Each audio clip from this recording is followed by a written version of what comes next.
धर्म से जुड़ा है कि नहीं। आप पूछो क्यों, उससे क्या हो जाएगा? जो धर्म से जुड़ा हुआ आदमी होगा वो कहीं ना कहीं चीज अगर ऊपर नीचे भी हो जाती है तो उसको मैनेज करना जानता है। उसको पता है कि ये चीज कम भी हो गई, कोई चीज हमारी मैच नहीं भी हो रही, तो भी मैं इसको संभाल लूंगा। ये धर्म सिखाता है।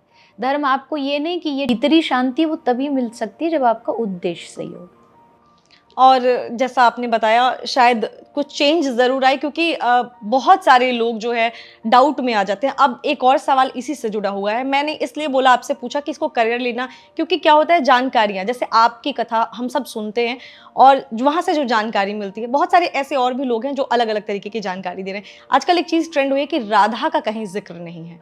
इस बात में कितनी सच्चाई है कि क्या राधा का कहीं जिक्र ही नहीं है? राधा कौन थी, ये हम आपसे जानना चाहेंगे। जिक्र नहीं है ये कहना तो पागलपन है। तुमने पढ़ा नहीं है ये बोलिए। भागवत में अगर भागवत की बात करी जाए, भागवत में हाँ स्पष्ट रूप से श्री राधा रानी का नाम नहीं लिया गया। उसका कारण यह है कि शुकदेव जी जो भागवत के प्रवक्ता, उनकी गुरु है राधा रानी, उनका नाम नहीं लिया जाता गुरु का। दूसरा, राधा नाम जो है वो इतना मीठा है, इतना मिठास है, और जो उसमें डूब गया, एक बार राधा बोला, आंख बंद हो गई, रोंगटे खड़े हो गए, आंख से अश्रु बहने लगे और आगे वो कुछ बोल ही नहीं पाएगा, वो कथा कह ही नहीं पाएगा। इसलिए शुकदेव जी ने अपने आप को कंट्रोल किया कि नहीं, तुम्हें यहाँ वो बोलना नहीं है, क्योंकि तुम अगर एक बार वहाँ प्रवेश करे तो आगे कथा कह नहीं पाओगे। बाकी भागवत पर फिर बाद में जो एक्सप्लेनेशंस हुई हैं, जो टीकाएं हुई हैं, उन टीकाओं में खूब लोगों ने स्पष्टता से श्री राधा रानी का गुणगान लिखा है। कहीं भी कोई भी श्लोक ऐसा, भागवत में रास की कथा आती है, वहाँ कई बार भागवत में श्री शब्द आया। भागवत में जहाँ श्री शब्द आया, श्री का मतलब राधा है, जहाँ भी राधिता आया है उसका मतलब यहाँ राधा रानी का वर्णन है। एक गोपी का जहाँ वर्णन है वो गोपी कोई और नहीं, वो राधा रानी है। तो अस्पष्ट रूप से सब जगह लिखा है। फिर लोग कहते हैं वेदों में राधा नाम नहीं है। मैं कहती हूँ वेदों में राधा नाम हो ना हो, पर राधा नाम में वेद है। राधा नाम में सारे वेद समाये हुए हैं, राधा नाम में सारे शास्त्र समाये हुए हैं। तो अब क्या, लोगों में अज्ञानता का भाव है, लोगों ने कभी भी शास्त्र पढ़े नहीं।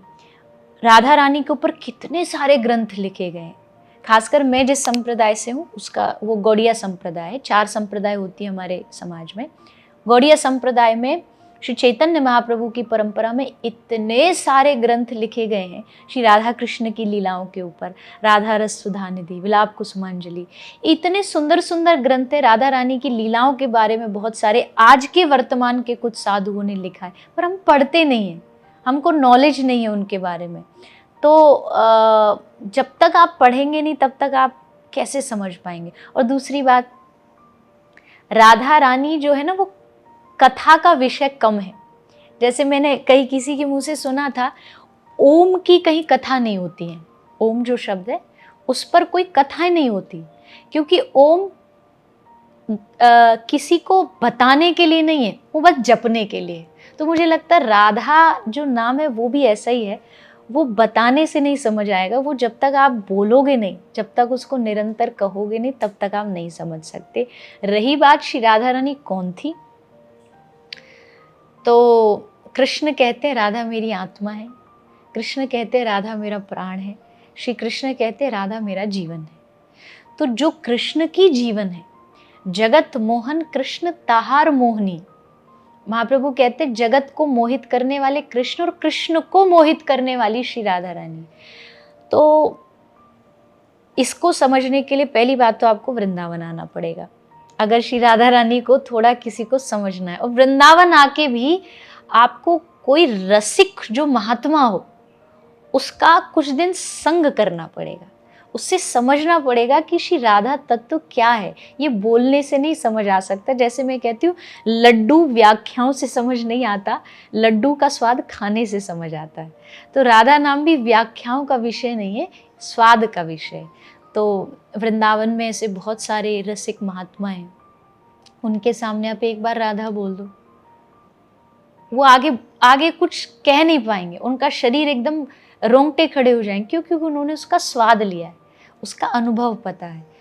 पर लोग समझते नहीं। मैंने बहुत बार कहा, आजकल के लड़का लड़की उनको लगता है राधा कृष्ण भी तो बॉयफ्रेंड गर्लफ्रेंड थे, उनको समझ ही नहीं है, उनको शब्दों का भी ज्ञान नहीं है कि आप किनके लिए क्या शब्द का यूज़ कर रहे हो। अरे जो दो है ही नहीं, कोई कहेगा राधा रानी से शादी नहीं करी कृष्ण ने, मैं कहती हूँ बताओ शादी के लिए दो लोग चाहिए तभी तो शादी होगी, अकेले एक की शादी एक से थोड़ी हो जाएगी।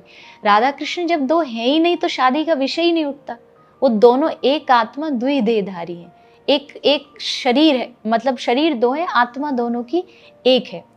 तो हमने तो देखो जितना, क्योंकि मेरा जन्म ब्रज में हुआ है, हमने तो जीवन में सिर्फ सुना, जो भी सुना राधा नाम की महिमा सुनी है।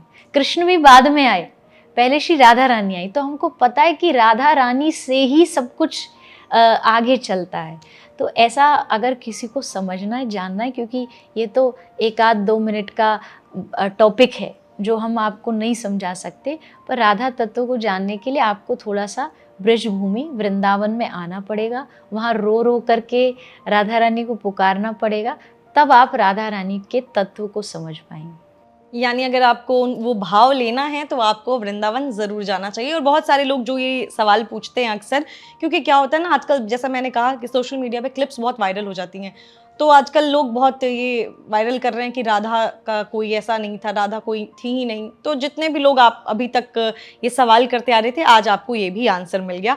एक चीज़ मैं आपसे जो है अब जानना चाहूँगी, ये थोड़ा आपसे अब निजी है, जैसे मैंने पूछा आपको गुस्सा नहीं आता, वैसे ही वैसे तो सात्विक होते हैं, लेकिन क्या आपको जैसे खाने पीने में बहुत सारी चीज़ें पसंद होती हैं, हमें भी गोलगप्पे या बहुत सारी चीज़ें, तो क्या आपको भी कभी मन करता है ऐसे कि हाँ ये सात्विक खाना छोड़िए, कभी हम फास्ट फूड खा लें या कुछ ऐसे तीखी चीज़ें खा लें? नहीं, देखो सात्विक का मतलब ये नहीं कि आप फास्ट फूड नहीं खा सकते, पर उसकी बस आपको शुद्धता देखनी होती है कि भाई अच्छे से बनाए कि नहीं, बाहर बाज़ार में कहीं ऐसे नहीं कि कहीं वहीं नॉनवेज मिल रहा है वहीं आप खा लेते हो, वैसा नहीं। बाकी चाहे कोई भी खाना हो, मुझे पिज़्ज़ा खाना पसंद है, लेकिन मैं ऐसा नहीं कि भाई ये जो आजकल के जो आउटलेट्स होते हैं वहाँ क्या होता है, सब चीज़ें एक जगह होती है, वेज नॉन वेज सब मिक्स होता है, तो मैं वहाँ कभी नहीं जाती, वहाँ नहीं खाती। पर हाँ, घर में हम सात्विक बनाते हैं, या कोई ऐसी जगह हो जैसे हमारे वृंदावन में इस्कॉन है या कुछ ऐसी जगह है जहाँ सात्विक मिलता है, वहाँ जा कर के फिर हम ठाकुर जी को भोग लगाते, भोग लगाने के बाद फिर खुद पाते। तो ऐसा नहीं कि मैं नहीं खाती, गोलगप्पा नहीं खाती या कोई वैसा नहीं खाती, पर हाँ उसमें शुद्धता ध्यान रखते, और जो भी खाते पहले भगवान को भोग लगाते। मान लीजिए कुछ उसमें थोड़ा बहुत, अब मान लो बाज़ार से चीज़ आई है, कुछ अशुद्धता हो भी, तो पहले ठाकुर जी को भोग लगाओ, प्रभु इसमें जो भी कुछ गड़बड़ हो भी तो आप उसको थोड़ा सा, आपका जो भोजन प्रसाद है वो हम पाएंगे, तो उससे कभी भी बुद्धि खराब नहीं होगी, वो सात्विक ही माना जाएगा। तो हाँ खाती हूँ, पर प्रेफर ज़्यादा मैं जो बहुत सिंपल, बिना किसी विशेष मिर्च मसाले का जो भोजन होता है, वो प्रेफरेंस मेरी ज़्यादा है। लेकिन पसंद आपको पिज़्ज़ा है? हाँ, मुझे पिज़्ज़ा पसंद है।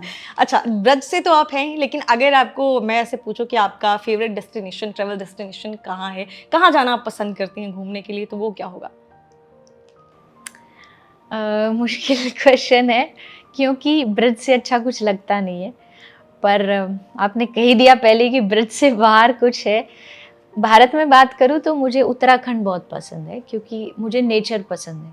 तो नेचर के हिसाब से कोई भी ऐसी जगह हो, विशेष ज़्यादातर तो मैं उत्तराखंड ही गई हूँ, तो वो जगह मुझे जो जहाँ भी पहाड़ हो, पर्वत हो, नदी हो, वो बहुत पसंद है भारत में। भारत से बाहर मैं कह सकती हूँ कि जहाँ मैं जा चुकी हूँ, एक बाली एक जगह है, वो बहुत पसंद आई मुझे, और एक लंदन के पास में एक स्कॉटलैंड जगह है, वो भी बहुत पसंद आई, क्योंकि वहाँ भी थोड़ा वेदर और नेचर बहुत अच्छा है। तो हाँ, ये 2 जगह बोल सकती हूँ।